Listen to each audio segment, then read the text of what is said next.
This is Gene Acasella from Port St. John, Florida, and you're listening to the Really Big Barbecue Central Show.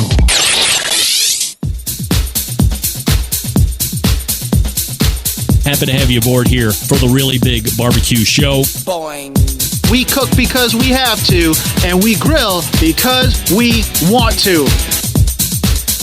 Hit me! Fine, how's it going? You have a great show. I'm a big fan. Boing. So what seems to be the problem here? This man looks like he's dead and he's in the crackle. Charbono! It's all about the charbono, dude! Succulent fish! What? He ate sushi for wiener. Oh, listen, Lavernius, shut your face. I'm shaking like a dog shit peach seed. We have top men working on it right now. Top men.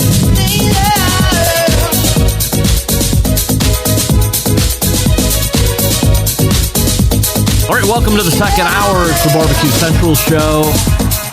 We talk about only the most important items that are going on in the world of barbecue and grilling. Finally, after months and months, we have one in the chat right now. Love it. Boing. A lot of hotly debated barbecue opinions being tossed around. And look, in the end, Hit me! here's what we're getting at.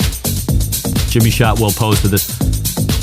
As someone whom actually supplied over 40 pallets of inventory to both events, I have feelings.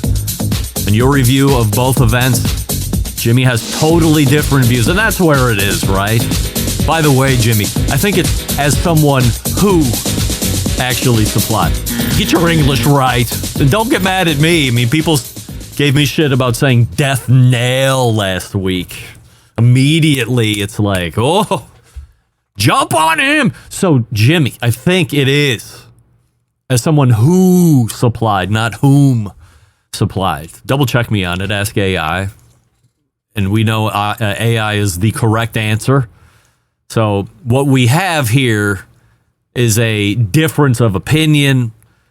And as long, look, you know me. I love everybody.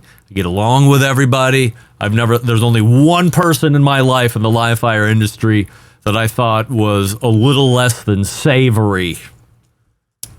And I'm not even going to mention his name. R.I.P. But outside of that, difference of opinion, great. I welcome it here on this show. In fact, I encourage it. Let's talk it out.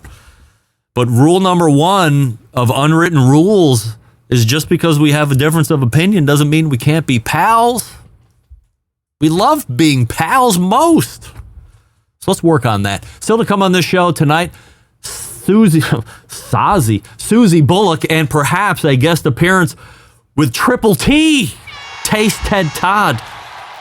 I've given him a new nickname at the beginning of the show. Taste Test Todd is now Triple T. He probably doesn't know that yet, but he will hear that. And then closing the show, Brianna Stark from Married to BBQ, marriedtobbq.com. We say good evening to those of you watching tonight through one of our video streaming platforms.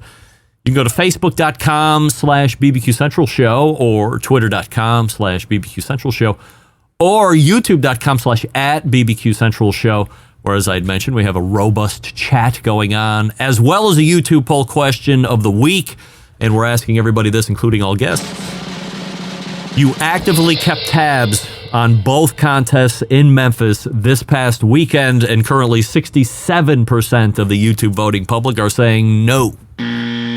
You did not actively keep tabs on those events taking place in Memphis. Coming up on the best moments of the Barbecue Central Show in 10 minutes or less this coming Friday, episode 335, taking you back to May 20th of 2008. So only 3 months and change into the live show at that point. If you've ever wondered where the reference of the quote-unquote show karma comes from, you have heard it thrown around in the past, especially in the early years of the live show when it was a bit more of a competition focus because people cared about competitions way more than they do now. You would see a team show up on a Tuesday on this show. They do an interview. Ultimately, they would compete the following weekend. And then, of course, they would win that event. Hence, show karma. teams that show up on the show always seemed to do very well the next time out. It always worked. In fact, it never didn't work. And this segment talks about the way the show Karma works. There was actually a point in time, if you can believe it, where Melissa Cookston used to come on this show the Tuesday before Memphis and May contest because she believed that they had their best showings coming off a show appearance. By the way, she was right. They won a lot of hog titles and a few overall world championships as well when she did a segment on that Tuesday leading into that weekend. So much so that she would call me months in advance and say, the Tuesday before Memphis, I get a segment in that show or run long, but I got to show up on that Tuesday no matter what because she wanted the karma. She believed in it. And she's got the trophies and the world championships to prove it. You can subscribe to the show by visiting thebbqcentralshow.com/subscribe, both for the best moments and then any of the hours of the regular show that you get on every Tuesday. If you want to hear a guest or a segment again that you feel has been lost in the archives, which is extensive at this point, email John, let him know what you'd like to hear, JON@thebbqcentralshow.com, and he'll do his best to meet your expectation. Hey, this past weekend, not only were there contests in Memphis, there were 2 Famous Dave All-Star Barbecue Challenge Series events that took place as well. Yes, opening weekend. Both at Union Gap, Washington, never been there. Fresno, California, shocker, never been there either. Both the grand champion and reserve grand champion, and I just checked for results that I didn't have, earn spots into the 2024 World Food Championships in the barbecue division as well. So congratulations and good luck to those teams in November. The next Famous Dave's event is coming this Saturday, pretty much every Saturday going forward except over the July 4th weekend. So May 25th in the majestic city of San Jose, California. 1 spot still open as of around 1 p.m. this afternoon Eastern. Almost all of these events are actually full. Currently, Williston, North Dakota, shocker, still has 1 spot open, June 29th. And there are 2 contests that have 1 spot left. El Paso, Texas, August 3rd, location still to be determined. And Columbia, Maryland, August 24th, which happens to be the last event of the Famous Dave's series. So you can find out about all the past results and the remaining schedule of future events by visiting the website worldfoodchampionships.com/allstars. And if you're feeling froggy, jump in and try your hand for the ones that have spots still left. If you missed it at 3 p.m. Eastern, like our pal Wes Wright from Cookout News did, here are your 2024 Barbecue Hall of Fame class living inductees. What does that mean? It means they're alive. Right? Because there's also a legacy version, which we get to that in a second. We call it legacy because they are the opposite of alive. Making it into the living Hall of Fame in no particular order, Ed Fast Eddie Morin. We all know Eddie, a pellet proselytizer, a competition cook who's won quite a bit. Was also a fireman by trade, profession, and then got into making the pellet cooker, the FEC cooker, which we all know. He scaled that into getting into restaurants. At one point, he had a pellet-fired commercial charbroiler. He's now into the pizza oven thing, of course, like everybody else is. So Fast Eddie is in, and we're working on an interview with him, of course. He's show friend, Barbecue Central Show's guest Hall of Famer, by the way. Also in, and a 3rd time on the finals list, finally making it, is Steve Grotti. Restaurateur, Eastern Carolina barbecue whole hog, of course, his thing. And then you have 2 first-time nominees getting in, which is almost unheard of these days.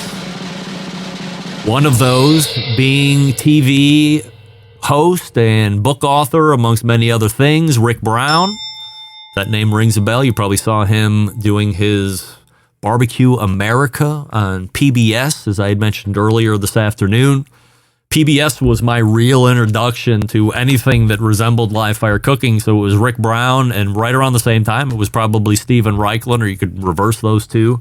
Steven Reichlin first, and then Rick Brown second. But PBS was my main line into live fire and at least getting an interest. And then rounding out the 4 living members, maybe you've heard of her, Danielle Bennett, a.k.a. BBQ. Longtime friend of mine, friend of the show, guest Hall of Famer, and now barbecue Hall of Famer. So Danielle rounding out the living inductees, and then there's the legacy members in no particular order. Barbecue restaurateur Matt Garner, some guy named Big Bob Gibson, and then you have also a restaurateur, Jose, nicknamed Jose Joe Romero. And while many of you were thinking that this was the year the Barbecue Central show was going to cross into the Hall of Fame in some form or fashion, perhaps as an Impact Award winner, there was no Impact Award winner this year. It doesn't have to happen every year. What did Elizabeth Gunter say? It's a perpetual award, but it doesn't have to be given out every year. So for everybody thought that was the bridge in for me, think again. Susie Bullock and Triple T are ready to go. Before we get to them, let's do a little Primo business. We love the Primo. I used the Primo over the weekend. It was a little windy, not chilly here. So once those ceramics got heated up, I knew I was right in stability mode, right where I wanted to be. I think I did somewhere in the neighborhood of 50, 60 chicken wings. I got the XL in the back. And that thing showcased 60 chicken wings. Full chicken wings. You know, I'm no punk.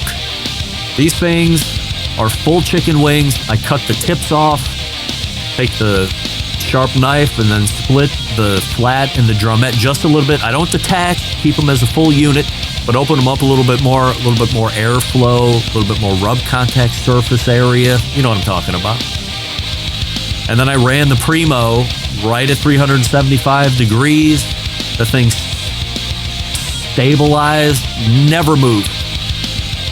Don't be intimidated by ceramic cookers. Like, I think that's the biggest thing going about the lack of enthusiasm on ceramic cookers. Once you become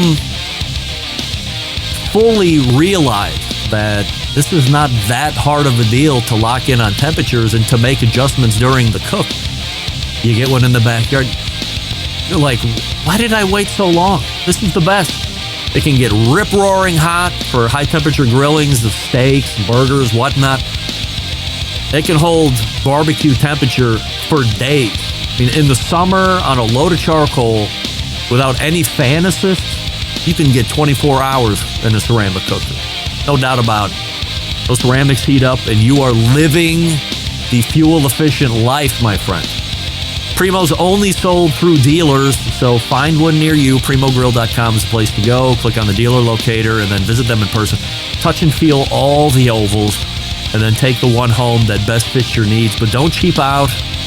Don't buy down because of price tag. You're going to live with regret. Nobody's ever regretted a bigger cooker. They've only regretted not buying up and taking home the smaller one. Don't do that. PrimoGrill.com. Follow them on social. Don't forget to reserve the XXL for $150 coming out soon. Don't be left behind.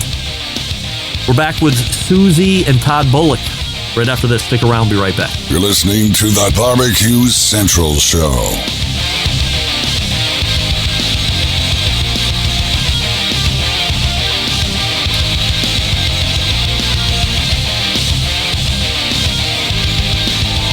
Howard Stern, Jim Rome, Dan Patrick, and Greg Rempe. The Mountain Rushmore of talk show entertainment. Now, let's get back to the Barbecue Central Show.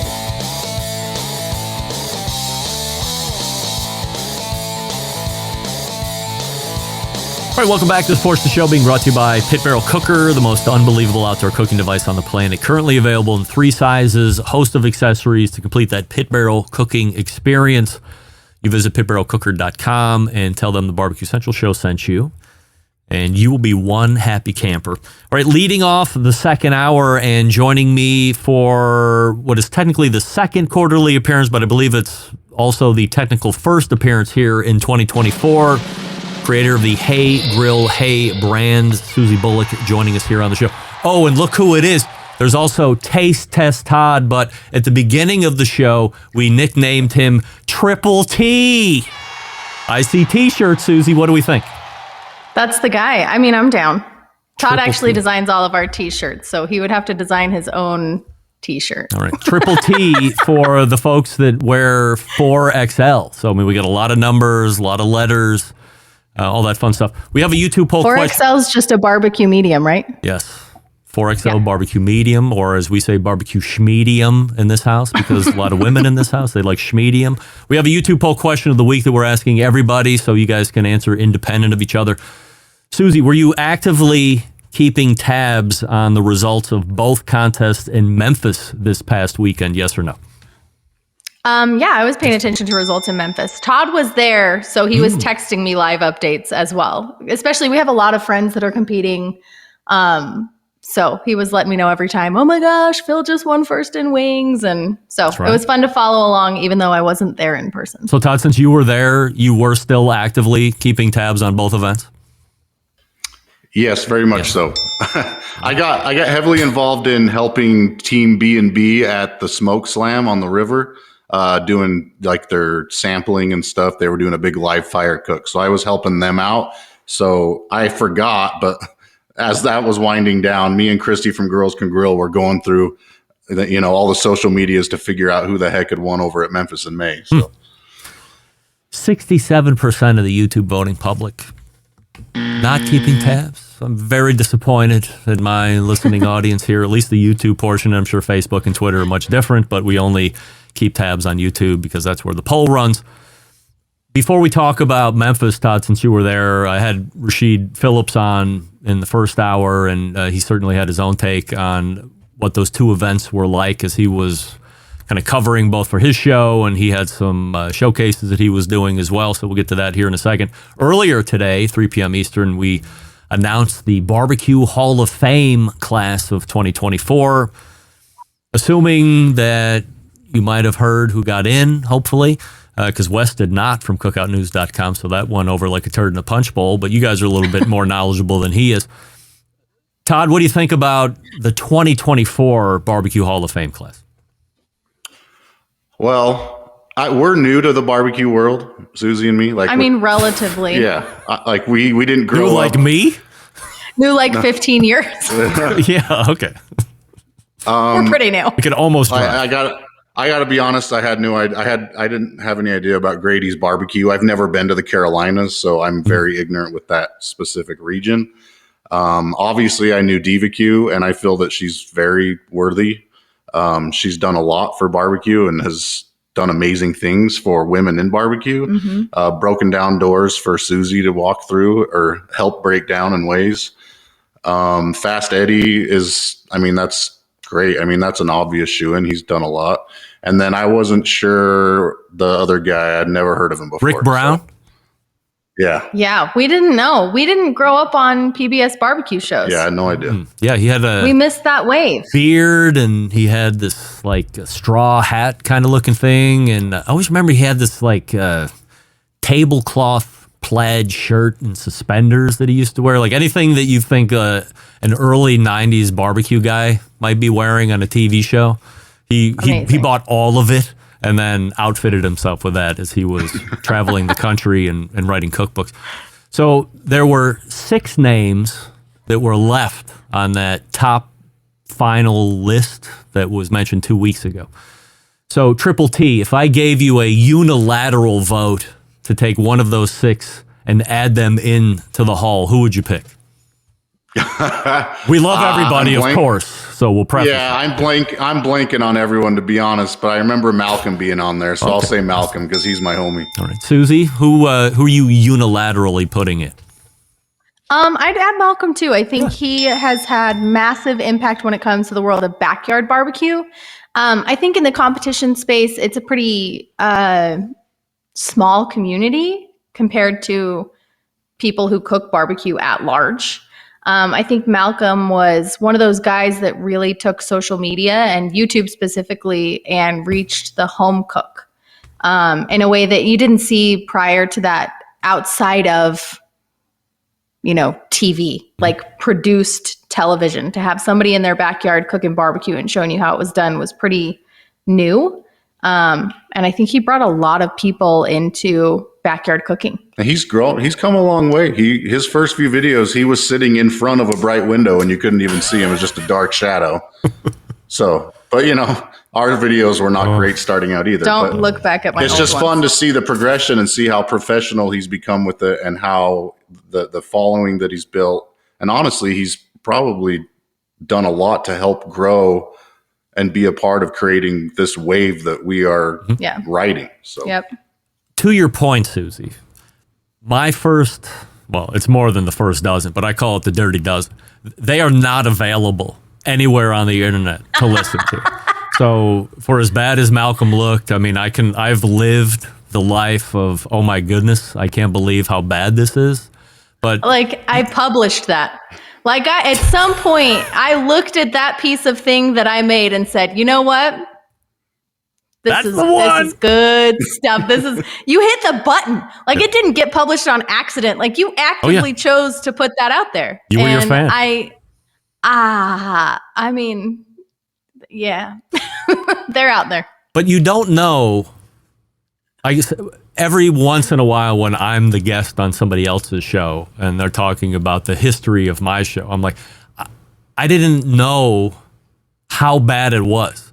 There wasn't a plethora of other barbecue podcasts at the time. There was one other one, and that one was really bad. So I said, the bar's set pretty low. I just have to not suck as much, and then it'll be that much better than the other one that I know about. But there just was no competition. There wasn't any knowledge or awareness of being able to do this thing called a podcast. Yeah. You start now. The bar is way higher than it ever was That's before. how I feel about every barbecue creator that started on TikTok in 2020 and 2021. I was like, y'all are starting with, the bridge is already built. Yeah. You know what I mean? You got an iPhone 14 that's filming in 4K and go get them, kids. Yeah. Different time. It's amazing. All right, Todd. So you were in Memphis, as Susie had mentioned. Answer independent. Todd, go first. Did you think it was odd, or did you think it was going to be a problem having two contests really competing with each other, same weekend, one in the former's home? It had all the makings of a great soap opera. But just from a logistical standpoint and a available number of teams standpoint in that area, did you think that it had the makings of being trouble? I want to start out by saying I have big love for both contests here. I hope they're both successful and continue to live on. Yeah. I think it was a horrible idea to have them on the same weekend. I think from what I saw there, I've been there the last 3-4 years. And it was, especially when it was on the river, wall to wall people all the time. And as I walked around both places, it felt very sparse. The award ceremonies were half as full as they were. Last year, Memphis in May, when we were cooking with Michael Simon and Joe Pierce on his team, we couldn't even breathe. We were all packed in there so tight. There were so many people at awards, and they were not like that. And when just walking around, it felt ghost towny a little bit. Like I was expecting tumbleweeds to roll by. It made me a little sad. But that being said, the competitions themselves, the Memphis in May at Liberty Park, very well put on competition. The way that it was set up, I walked the whole thing. It was very well done. And it felt like you were at home at Memphis in May. You weren't on the river, but they made it feel familiar. And I loved my time there, mainly because I just have a lot of friends there, and that's where they all are. But it felt really well done. And then same thing with Smoke Slam on the river. Same thing, felt really well done. It kind of felt the same a little bit. I guess the only difference is they had a few more public areas where they were doing, Al Frugoni had his tent and his crew doing samples, and then Team B&B Charcoal had samples going with some open fire cooking stuff. And I don't really remember a lot of that with the old Memphis in May, just with like the Home Depot stage maybe. Yep. And as I was walking out along the river, I was kind of stopping and talking to people as they would ask me questions about like, oh, did you just come from there? Where is it? A lot of them had no idea that it was even they thought they were going to Memphis in May. They had no idea that it was even a different competition. Oh. So the general public, have two different things. They're going to show up for both, and you'll both make more money if you have them on a different time. So I asked Rashid Phillips in the first hour if he was hearing if any of the Memphis and May competitors were opining for the riverfront. He said no. Did you hear anybody saying they wish they were by the river? no, I think you'll have the OGs. You think about Myron and the Shed and those guys. I think Chris Lilly. I think that's where their memories are. That's where they spent the last 25 years is there on the river. So I think there's going to be that. But I feel like Liberty Park right there by the Memphis Stadium, I think it's a great location. Yeah. I think the people that are loyal to Memphis in May went to Memphis in May. It wasn't necessarily the location. I think the people that were married to the location and their memories there went to Smoke Slam. Susie, did you think it was not a great idea to have both events at the same time? So I think we know like what's trying to happen, like why they did it, but outside of that, would you rather have seen them in successive weekends? I think in the future they can be, but I think it was a brilliant marketing move for their first event. Okay, we would not be talking about this. Correct. We would not be talking about this at all. We wouldn't have been talking about it all year long. The amount of buildup that led up to this competition because it was happening on 2 weekends, the amount of notoriety that Smoke Slam now has within the competitive barbecue community, that exists because they decided to bake in controversy to their first event.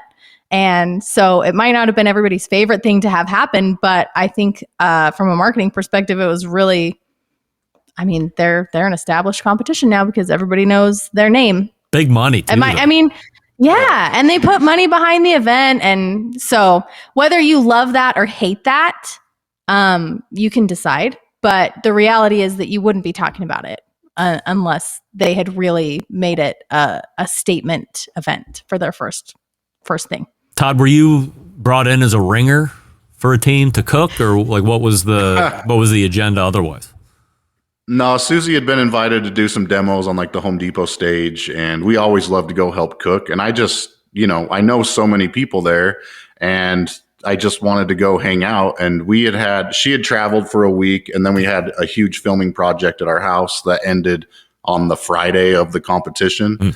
And so a week before, she knows, she's like, I'm not going.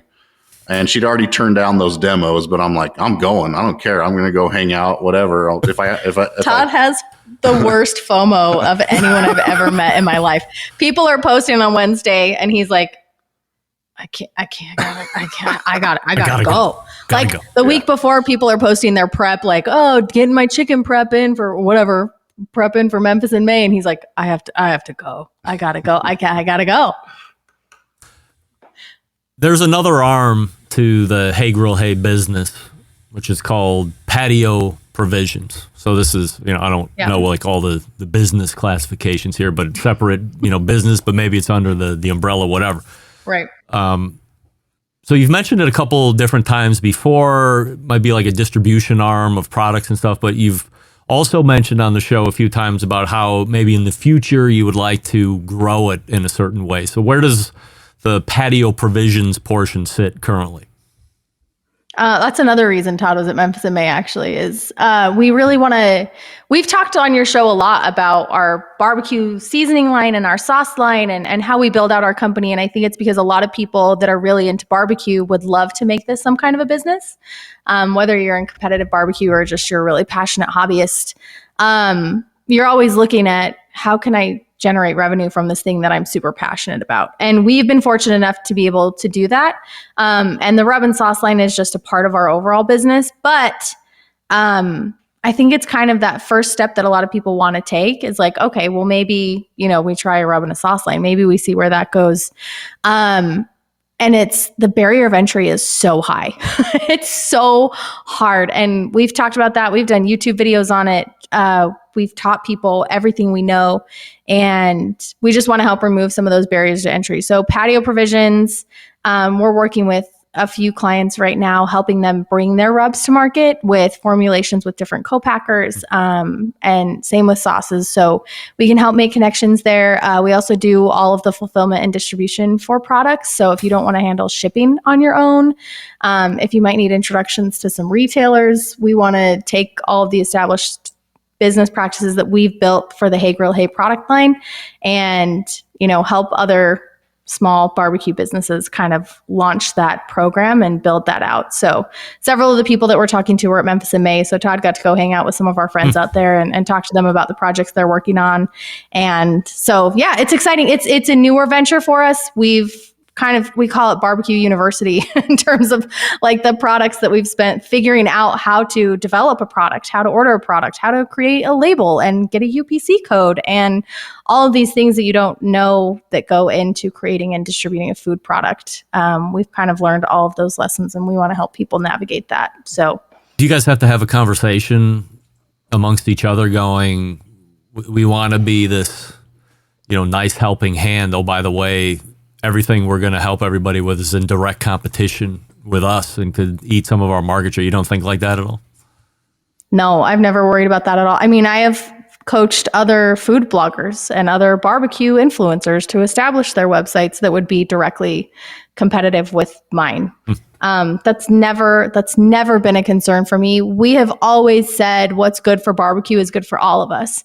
And somebody might have a platform that reaches 10,000 people that I never would have been able to touch, that then they get into barbecue and then they start Googling recipes and then they land on Hey Grill Hey. And guess what? There's somebody that's now familiar with my platform that would never have been familiar with my platform if it weren't for that one person that influenced them to join the space and join the community. So we don't really see it as competition. We see it as, just an opportunity to expand the industry and grow barbecue in people's backyards. And we think that is far more impactful than any potential negative. I mean, I give my rub recipes out for free on my website. And my sauces. Like, if you don't want to buy them, make them. And everyone's like, that's a stupid idea. And I'm like, okay, but is it? Like, we're doing all right, I don't know. But that's who we are as people. So no, it's fine. We like it. We want to help everybody. In the future, could you see Patio Provisions also being the co-packer? Like, you guys take everything in-house and you're doing it all here? Do you have a timeline on that? We're hoping in 2 to 3 years. No, we're not. We actually started down the process this year, got about 90% of the way there before we hit the order button on our first round of manufacturing equipment. And then we ran into a city ordinance with the particular facility we were in. So we'll have to build out a custom facility, and that's going to take a couple of years. Yeah, I know. But yeah, we do see that on our product roadmap for that company. Anything coming up in the next couple of weeks we want to mention here before I turn you loose? We've had these kits that we've had come out. We had a turkey kit, ham kit, wing kit, where we introduced a few new products that were only available in the kit. And they have been pretty much glazes for different things, kind of new flavors of glazes that aren't out there. So we've refreshed the labels on those, changed the colors up a little. So we're going to be releasing our own glaze line in the next month. Hopefully, I'm not going to put a timeline on it because it could be when we get them in stock. Yeah, when we get them. We are having our summer kickoff sale too. So if anybody's wanted to try our stuff, if you're maybe have made the recipes, but you would rather just buy the bottle because it's easier, that's starting on Friday. So if you follow us on social or if you're on our text line, we'll text out. We only do 2 sales a year.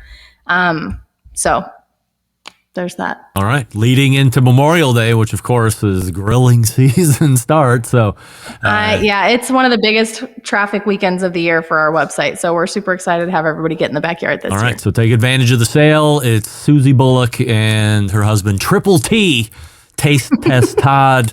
Thanks so much for coming on, guys. And we'll see you next quarter. Hey, thanks for having us. They're the best. Susie and Todd. HeyGrillHey.com, of course, the website. And you can follow them at Hey Grill Hey through social media as well. Little variations depending on whatever platform you're at, but typically you can just type in Hey Grill Hey and ultimately you get to where you want to go. And the big sale starts Friday. Brianna Stark is ready to go. Before we get to her, I will talk to you quickly about Franklin Barbecue Pits because, of course, you want a premium offset cooker in the backyard. You're wondering which one you should get, and then you remember, oh yeah, the guy that makes some of the best barbecue in Texas and the country also makes pits. It's that business, Franklin Barbecue Pits. So, what do you need to know about it? The schematics of a Texas-style offset pit, relatively simple, even if the things that are happening inside reflect complicated dynamics of physics and chemistry. There's very few moving parts here. Numerous and massive differences divide the Franklin Pit from the average barbecue smoker sold at a big box store. Don't fall for it. For one, much of the challenge actually comes from building these pits, coming with the thickness and the heaviness of the materials. Also, that's where a lot of the value is coming from. Cheap smokers are made with thin metal. Not only does cheap metal tend to warp and crack when sustaining the kind of heat you need to make great briskets, especially on cold days, the thinness of the metal just sheds the heat, struggle to maintain consistent temperatures, and next thing you know, that thing's on the tree lawn. It's a plant potter. The Franklin Pit, made with primarily quarter-inch thick American-made steel, anything that sees heat, engineered to be incredibly solid. This thing should last for 100 years or more if cared for properly. Thickness of the steel guaranteed professional-grade heat retention, critical component to making great barbecue. Every Franklin Pit unique to itself, to include their own natural markings and its own badge number. So, if you're somebody that owns a barbecue retail store, you're looking to bring in an offset line, this is the one you want to do. Go to franklinbbqpits.com and fill out the dealer form. Talk to my buddy Matt Gase, he'll get you set up. If you are someone that's looking to buy one and you don't have a dealer near you, you can buy one at the same website, franklinbbqpits.com, and Franklin will send one right to the bottom of your driveway. Find its forever home, and away you go. 100 years later, the thing will be ticking. FranklinBBQPits.com is the website, and we are back with the creator of Married to Barbecue, Brianna Stark, for her first time. Stick around, we'll be right back. You're listening to the Barbecue Central Show.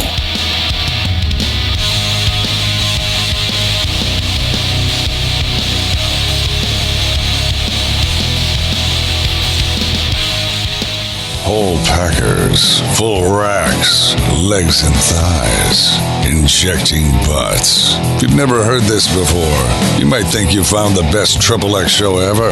Let's get back to the most homoerotic host out there today, Greg Rempe. All right, we thank Susie and Todd Bullock for joining us last segment. This portion of the show being brought to you by Aladino, makers, well, that's the line. Jerry Tobacco is the maker of Aladino premium hand-rolled cigars. Of course, my favorite, the Corojo Reserva line, but plenty other ones to satisfy whatever type of cigar that you like. A lot of barbecue folks loving cigars. These are the ones you want to get. Visit jretobacco.com. Find a retailer near you. If they have the Reserva line, try that. Or maybe you're lucky enough to try the Sumatra. Rare to find, delicious to smoke. Good folks over Jerry Tobacco. All right, coming out of the bullpen tonight, a Houston-based live fire cook. 329,000 of you already follow her on the gram. She does grill reviews and recipe creation for the largest barbecue website that no one still really knows about, and I'm excited to have her on the show for the first time this evening. Let's welcome the creator of Married to Barbecue, Brianna Stark, to the show. Brianna, great to have you here this evening, and we have a YouTube poll question of the week that we're asking everybody, including all guests. You actively kept tabs on both contests in Memphis this past weekend, yes or no? I would say as active as I could be not being there, kept up with it on social, watched people going on. I wasn't able to make it because my travel schedule's been crazy, but I kept up enough, I think. 64% of my YouTube voting public did not. Shame on them. I got to whip these guys and gals into shape. I'm a little surprised we're that far off. So anyway, I mentioned you're a Houstonian? Is that Houston? Whatever. Born and raised? Houstonian, yeah. Houstonian? Born and raised? I moved here when I was 3 years old, so I can't really claim anywhere else. But I was technically born in San Francisco, California, but don't hold it against me or my barbecue. No way. So do you go to Houston because a parent gets transferred for work, or they're just sick of the West Coast and Texas is great? It was a little bit of both. My mom was actually raised here in the same area that I live in, went to a high school close by here. Her and my dad had me, and the cost of living in California compared to Texas was, kind of made it a no-brainer. And that was in, 93, 94. And they were like, hey, we're going to move to Texas. And I obviously came along for the ride with a thing of Starbursts in the back seat on a drive from California to Texas and never looked back. In your opinion, and I've spent a lot of time in Houston over the past year, you can only choose one place. Where's the best barbecue in Houston right now? Oh, that's easy. Pinkerton's Barbecue. Real? It's in the Heights area, but they are opening another location in River Oaks area. It is, and I've been to them all. There's a lot of great barbecue in Houston. You got Corkscrew, you got Truth, you got a lot of great ones. Pinkerton's does it better than just about anybody else. And I've gotten to know Grant over the last couple of years. He's a good guy too, but that's not why I like his barbecue. I liked his barbecue before I knew him. What is there a line? Like if I go, I'm not a big shot by any stretch of the imagination, but I really don't like to wait. We went to Truth Barbecue in the Heights area about a year ago, actually.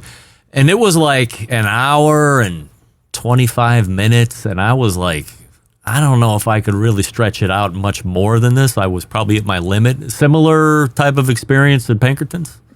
No, I don't think it's the same. I have been to Pinkerton's and had to stand in a line. I don't think I've ever had to stay longer than maybe a half hour on a Sunday.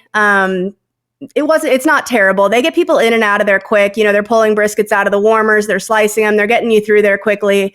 You may have a little bit of trouble finding seating on a busy day, but the line isn't atrocious. It's not like you're outside of Franklin's or Snow's or something like that. It's not too bad, but it's worth every second of the wait. I can tell you that. When did Married to Barbecue start for you? In about middle of 2021. I guess Married to Barbecue was born. It wasn't called Married to Barbecue yet. I think my handle was like the Barbecue Wife or something like that at that point. So me and my husband have been doing competition barbecue for about 10 years. We compete in IBCA, a little bit of KCBS, CBA comps. And, we, like everyone else in 2020, jumped on TikTok and we were watching people make these videos. And he goes, hey, we should make a video of us cooking barbecue. And I'm like, why? And he's like, why not? Okay. So I'm like chasing him around the backyard with my iPhone. And he had just gotten a new Oklahoma Joe's Bronco barrel. And he threw a couple racks of ribs. We did them typical comp style, wrapped, sweet, sticky, not fall off the bone, the vibe. I posted it, did like a voiceover the same way I do now, and went to bed, woke up the next morning, and 1.5 million people had watched the video. I had like 30,000 followers overnight. And I was like, maybe I should lean into this. This seems like it could be something. And then we just kind of kept doing the same thing. We had an offset in the backyard. We had barrels. We had an old Weber Genesis. We would throw steaks on, things like that. And we just started filming. And he's not a huge fan of the social media side of it. He's kind of more, he loves the competition side and all of that. But he's like, keep the TikTok and YouTube. Brianna will handle that. And now, a few years later, it's become crazy. I think we've got close to 3 million followers across platforms. So if you started today, would it be different? Or do you think it would be similar in success? I don't know. That's a good question because I feel like I started a lot later than a lot of the people who have, been in the grind for a long time. Susie and Todd, perfect example. Yeah. Aaron Franklin, Malcolm Reed, Heath Riles, all those, like they've started way before me and they were doing YouTube, and there's a huge YouTube grind.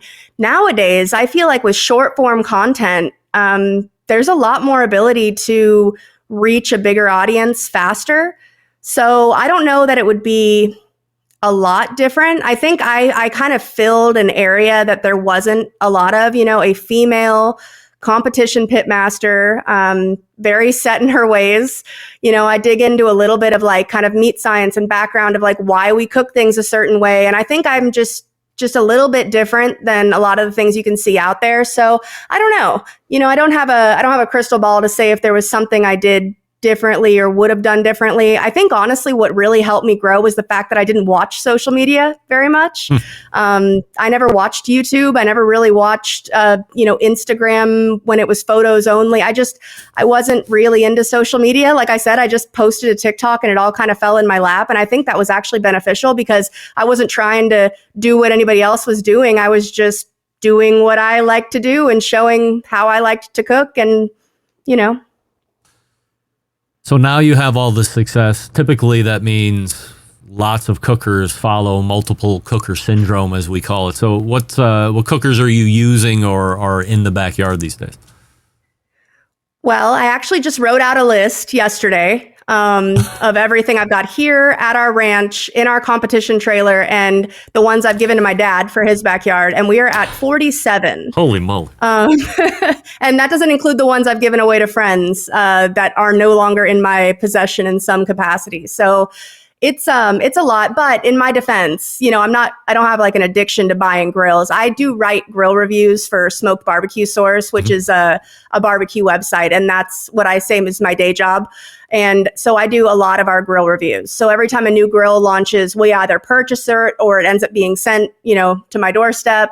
And we do full in-depth testing and reviews and YouTube videos and short form and all that stuff on basically any major grill that drops into the market. So that's how I end up with a lot of them.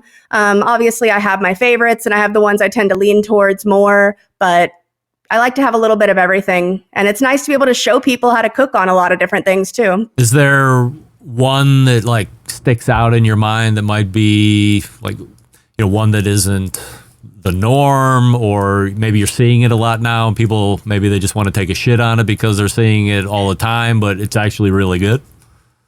Well, I think one that really sticks out, I think this is a 2-answer. One that really sticks out is I just had a custom pink offset built by AJ's Custom Cookers out of Fort Worth. And not only is it a pink offset that's made of 1/4-inch steel with a 48-inch chamber, it's also got a Santa Maria over the fire pit or a firebox and a fully insulated firebox. So I can run a Santa Maria and it on the same time, and it's pink. It's like hot pink. So I would say that's probably the one that sticks out the most just because of size and color. But as far as like, mass-produced manufactured grills, I really like my Masterbuilt, the gravity fed. You can throw charcoal in it. You can do a little bit of gravity cooking. And then there's a smaller one I've been using a lot called my Schwenk. I don't know if you've heard of them. They're infrared grills. Yep. Ding, ding. They're infrared grills. And I got one. And at first I was a little skeptical because they're smaller. And I was like, oh, is this really going to do what I need it to do? But I hadn't really had a lot of experience. I've had infrared burners, but never like an infrared sort of salamander style grill. But once I started playing around with it and doing more research on them, that thing has really become one of my favorite things for quick weeknight dinners, whether it's time to cook a steak, if I just want to get it done quickly. All of the big steakhouses, you got Morton's, Del Frisco's, all those places you go and spend $100 on a ribeye. A lot of them are using that infrared technology and they're just searing that steak really quickly at like 1,500 degrees. Yeah. And now I can do that in my backyard. So I've been having a lot of fun playing with that thing. I would say it definitely like is unique compared to like a traditional grill. All right. So I ring the ding because they're actually a sponsor of the show. However, I don't actually have one. Not sure like when maybe I'll get one or not, but I'm interested to talk to people. I mean, you just casually mentioned the fact that you're using it. So, like, would you say you're using it a couple times a week? And then outside of that, when I'm doing the read and we're hitting all the highlight points, when I say 1,500 degrees, the consumer in me goes, holy shit, that's really hot. Am I going to burn my food? So what's your experience running a Ferrari like that?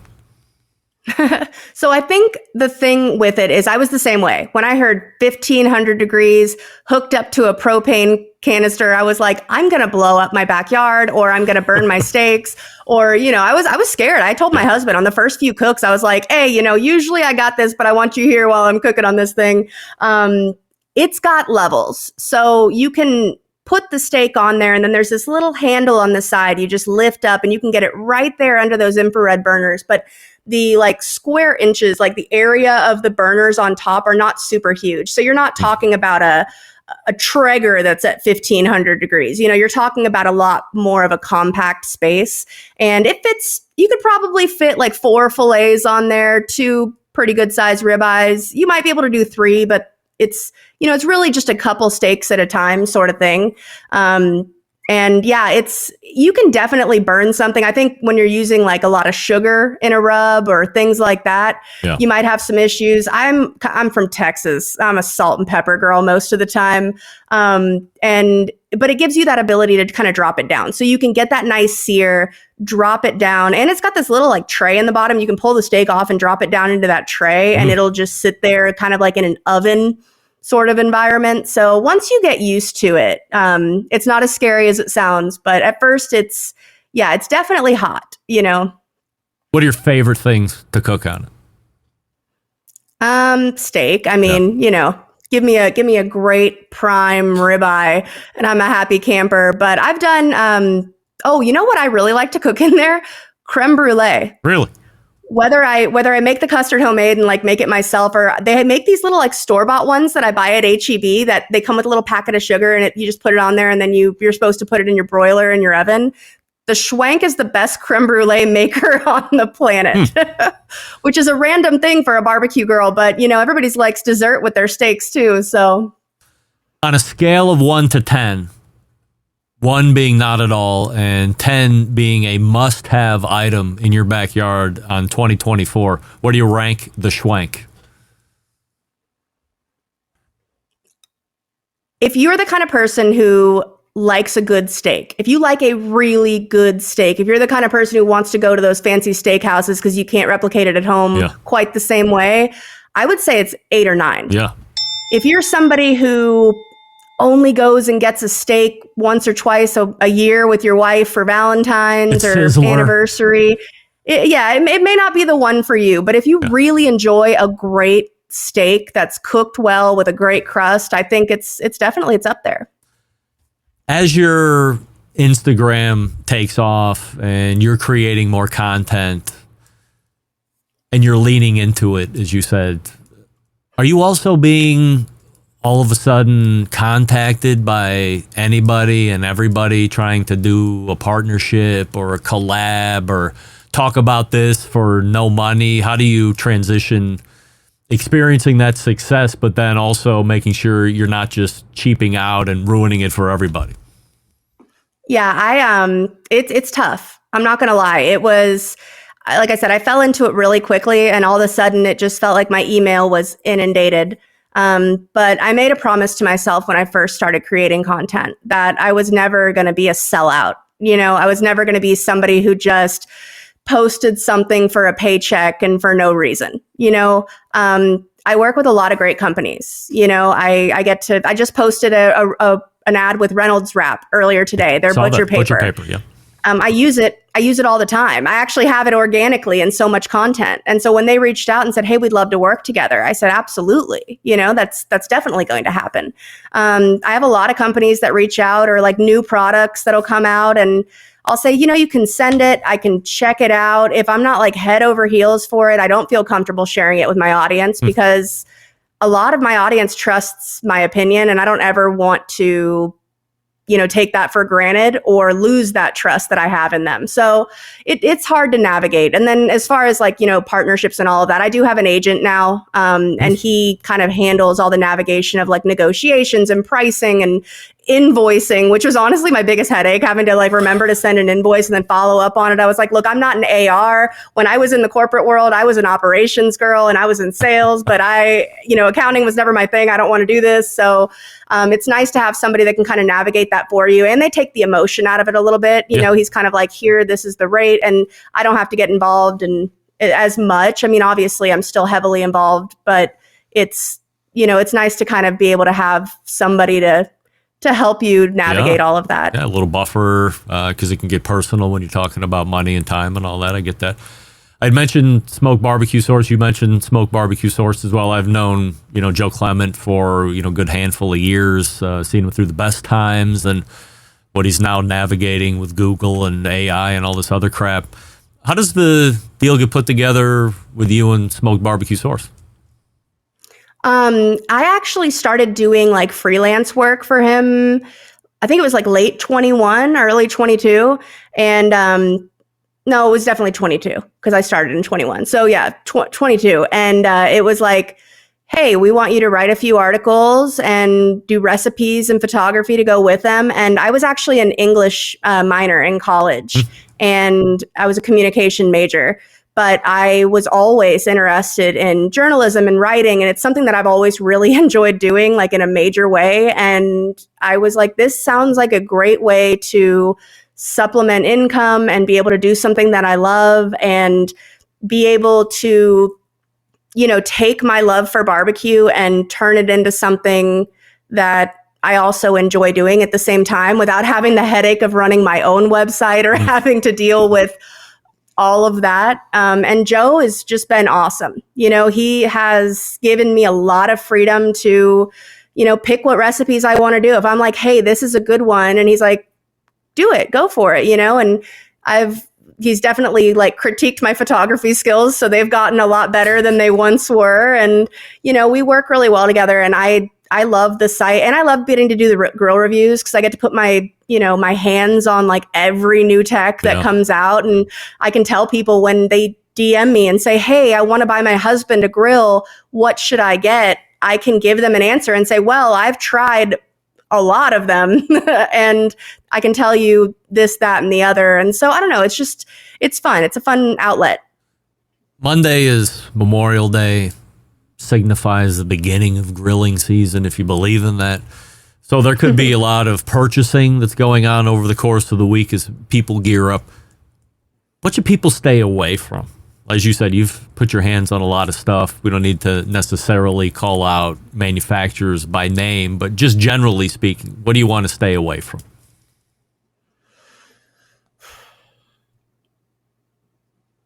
I would say a good rule of thumb, if there aren't at least two manufacturers making a similar something, maybe be hesitant because there are a lot of gimmicky things. And like I said, I'm not going to call anybody out by name or anything like that, but this industry tends to have, I've noticed, a lot of gimmicky things that they're like, do this and it'll make this and it'll do this and this is amazing. And, people tend to get on this trending content, trending things to use and try and all of that. And I would say if you're starting out and you're trying to buy something that's going to be great for your family, get something that's been around for a while. Go to Smoke Barbecue Source and read my review on it because I'm always honest. And, just do a little bit of research before you just jump into something because it looks cool. Because there's a lot of ways to make things look cool and then they show up on your doorstep and they're maybe not as cool as they looked in the video. Anything coming up in the next week or so that you'd like to talk about or promote before I turn you loose tonight? No, nothing in the next week. I will be in New Jersey at the beginning of June at a veterans event, and I have it in my bio, and I'll be posting on my stories and all of that. But we'll be out there cooking for veterans, so I'll be out there at that. And I think there's still some tickets for sale, so I'll go ahead and share that all.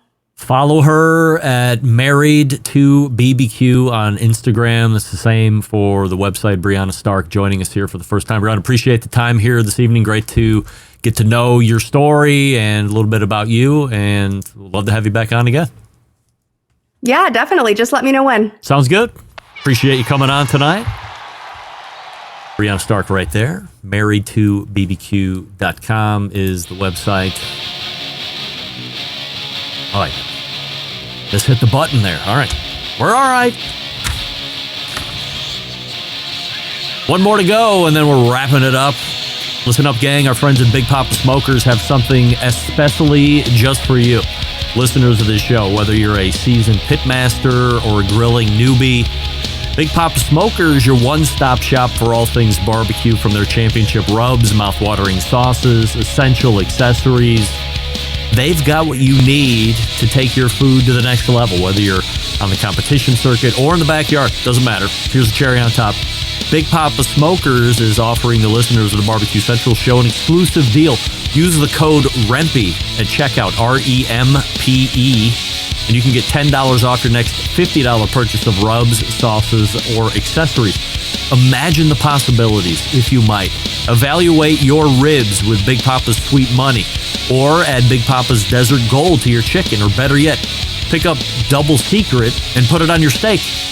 Head on over to BigPapaSmokers.com right now and start shopping today. Don't forget to use the promo code REMPE at checkout, REMPE, and claim your $10 off your next order of $50 or more. Also, don't forget to check out Big Papa's full line of recipes, cookingwithbigpapa.com. Follow him on social media as well for amazing recipes. We're back to wrap the show right after this. Stick around. Be right back.